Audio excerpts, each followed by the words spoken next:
Olá, eu sou Macorati e esta é a nossa sexta videoaula sobre o curso de C# básico.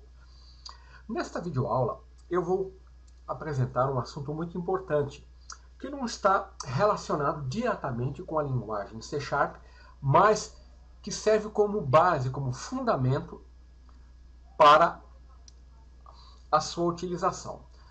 Até agora nós vimos o conceito de variáveis, abordamos também os conceitos sobre os comandos de decisão e os comandos de repetição.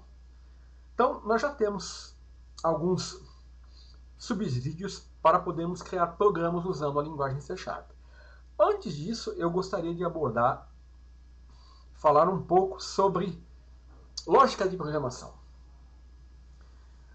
A lógica de programação é uma coisa que se usa intuitivamente quando nós aplicamos o conhecimento de uma linguagem como a linguagem C#.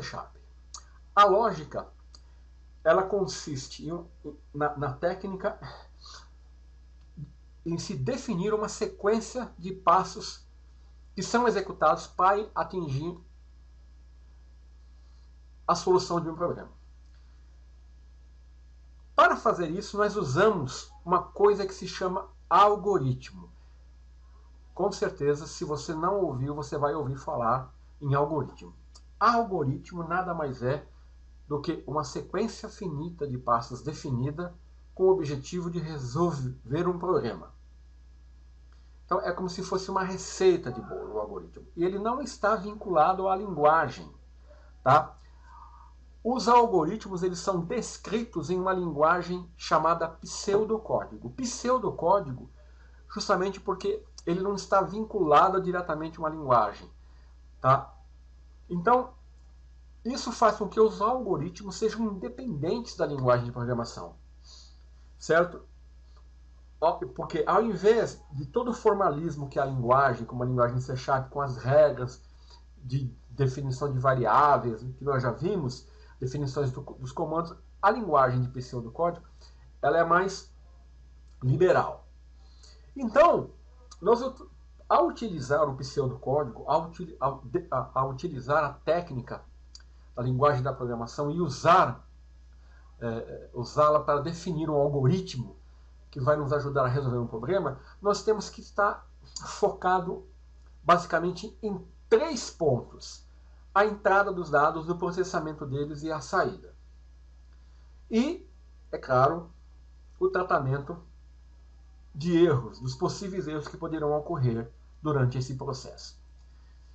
Então, como exemplo, vejamos aqui um problema, que é calcular a média final dos alunos, onde os alunos vão realizar 4 provas. Então, sobre essa ótica, né, vamos definir um algoritmo. Então, nós vamos pensar em termos de entrada, processamento e saída. E depois vamos definir um algoritmo bem simples. Nesse caso, quais serão as entradas? A entrada do programa serão, né, os dados que vão servir como subsídio para mim poder calcular essa média. Vão ser as notas das provas. Né? E qual vai ser o processamento? O processamento será a somar essas notas e dividir por 4. E a saída vai ser a média final. Então, o algoritmo ficaria assim. Receba a nota da prova 1, receba a nota da prova 2, receba a nota da prova 3, receba a nota da prova 4. Some todas as notas e divide o resultado por 4. E mostra o resultado. Seria bem resumidamente. Para podermos simplificar e representar, fazer uma representação gráfica de um algoritmo, nós podemos usar o diagramas de blocos, que utilizam, né, formas geométricas para representar as sequências que vão ser efetuadas, né, no processamento. Então aqui eu tenho uma forma bem básica, né, os símbolos terminal que indica o início e o fim do processamento. Tá? O processamento, né, que é um retângulo, um trapézio que indica a entrada de dados através do teclado, né? E aqui esse símbolo que representa a exibição, onde ele vai exibir o resultado. Então eu tenho aqui o início, o processamento, né? A entrada dos dados e a exibição. Vejamos aqui no nosso exemplo, aqui, calcular a média, como ficaria a representação usando o diagrama de blocos. Eu tenho o início, né, o algoritmo. Aqui, ó, ele vai receber a nota 1, a nota 2, a nota 3, a nota 4. Calcular, isso aqui significa tudo processamento, na sequência. E exibir a média. E aqui é o fim do algoritmo. Outra ferramenta que nós usamos, também para nos auxiliar, são os fluxogramas. Tá. Nós podemos representar, tá, os programas através de fluxogramas, que também utilizam diagramas para mostrar a ação, tá, o fluxo de execução do processamento. Então, aqui eu tenho as principais figuras, elementos de um fluxograma. Aqui essa bolinha aqui significa o início e é usada para representar o início e o fim de um algoritmo. Aqui indica o sentido do fluxo, a ação ou processamento, e aqui a decisão. Vejamos algumas aplicações, tá? Quando eu tenho aqui uma estrutura em sequência, ações em sequências, aqui é um exemplo. Iniciei o algoritmo, recebi nota 1, recebi nota 2, aqui seria notas N, e terminei o algoritmo. Aqui seria uma sequência de ações. Para fazer uma seleção, eu uso aqui a condição, a variação da condição, né? Então eu verifico a condição e uma ação é realizada ou não. Aqui eu estou usando o fluxograma para representar, tá, o comando if, né? Ele avalia a condição, se for sim, ele executa a ação, se não, ele continua. Aqui nós temos um fluxograma de uma representação de uma estrutura de repetição. Eu tenho a ação, né, que é verificada a condição. No caso aqui, então, seria a representação da estrutura de repetição while, né, aonde ele vê a condição, se é verdadeira, sim, ele executa a ação, se não, ele continua. Então, vamos ver um exemplo de um algoritmo usando a linguagem de pseudocódigo. Então vamos supor que eu tenha que definir um algoritmo para ler 3 números inteiros e determinar e imprimir o menor deles.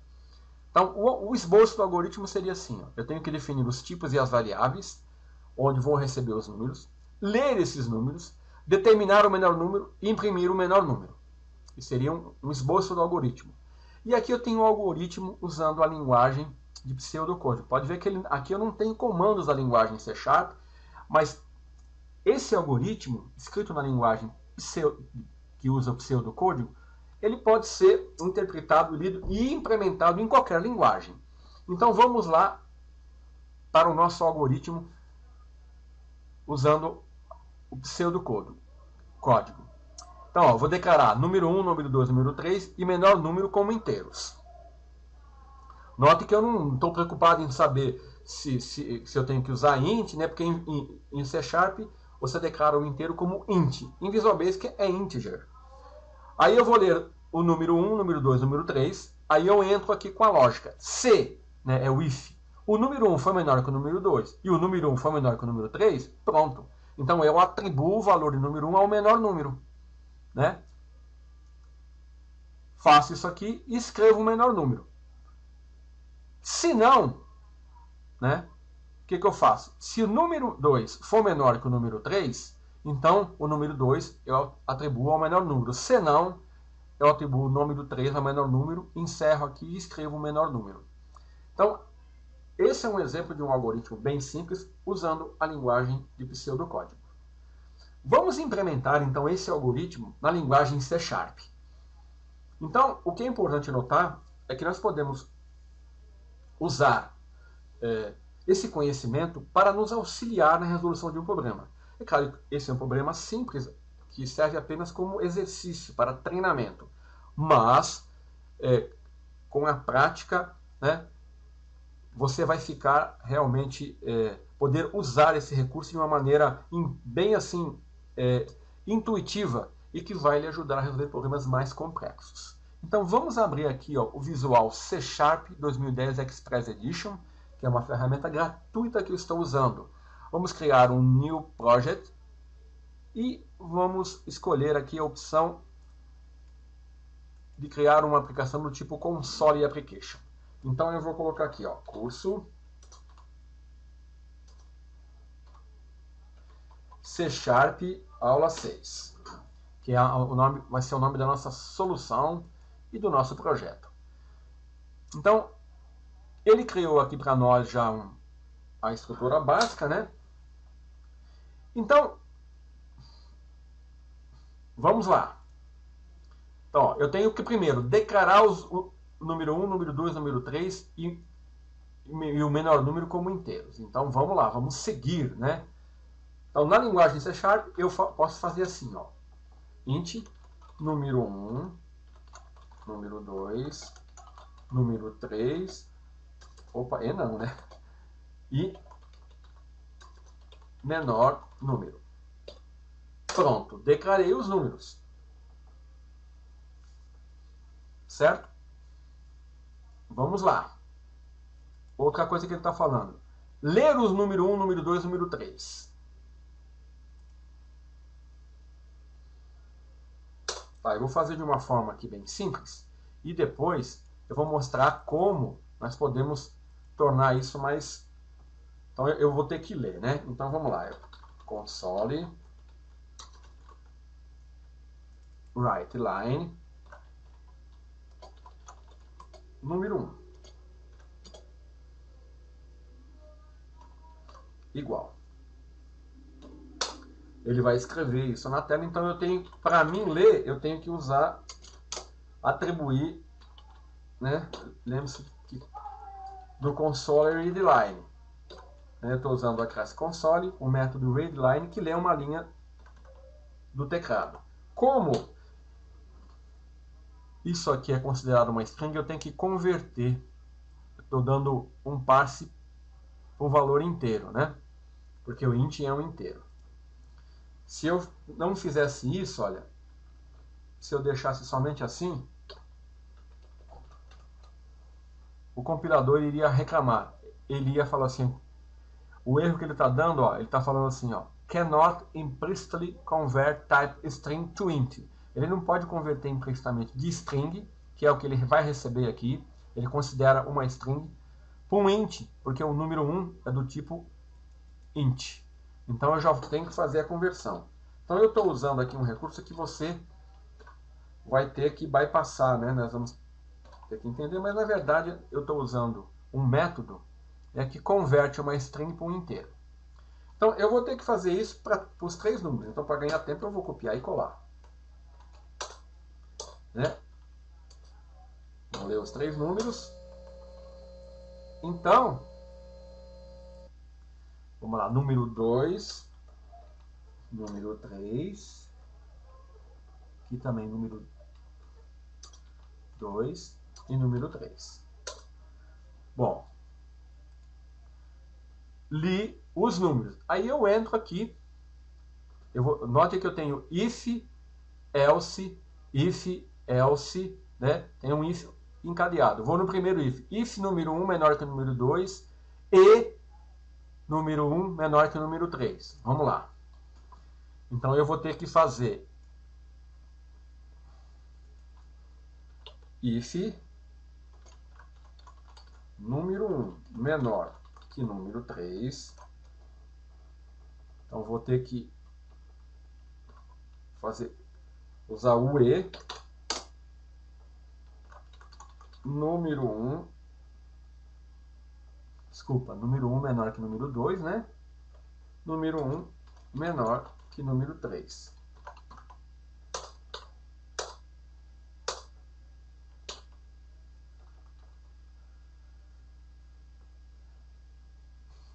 Aqui, olha, eu posso até, eu não preciso nem usar isso aqui, vamos lá. Se número 1 menor que número 2 e esse aqui é o operador condicional e número 1 menor que número 3, então o que eu vou fazer? Eu vou o menor número vai ser igual a o número 1, certo? Senão, vamos voltar aqui para o algoritmo, ó. If, senão, né, else, o que ele vai fazer? Outro if número 2 menor que número 3, o que eu vou fazer? Se o número 2 for menor que o número 3, então menor número igual ao número 2. Menor número igual a número 2. Senão,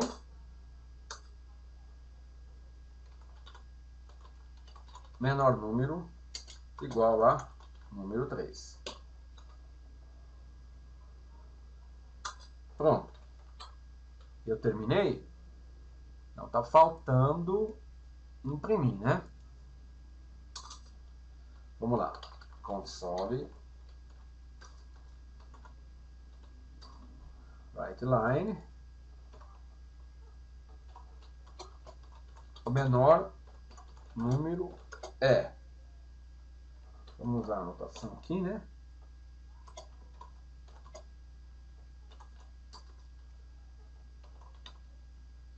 Menor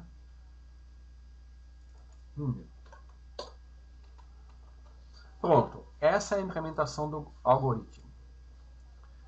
Escrito na linguagem pseudocódigo. Ó, tem if, senão, se, senão, se, senão. Certo? Então, vamos executar e verificar se realmente ele vai funcionar. Então, vamos lá. Número 1, vamos pôr 584. Tem que ser inteiro, né? Número 2, 985. E número 3, vamos pôr 485. Hora que eu tecar o Enter aqui, ele já vai entrar aqui no if, vai verificar se o número 1 é menor que o número 2 e se ele for menor que o número 3. Se for, ele já vai resolver o problema e já vai sair aqui, né, e imprimir o valor. Se não, ele vai verificar se o número 2 é menor que o número 3. Nesse caso, ele vai imprimir isso aqui e vai sair. Se não for nem essa condição nem essa, ele já vai atribuir aqui. Então vamos dar o Enter e ele já vai mostrar o resultado. Ah, isso aqui eu esqueci, né? O console read key para parar o nosso processamento. Vamos lá. Vamos lá. 845, 854 ou 45 e vamos pôr aqui 842.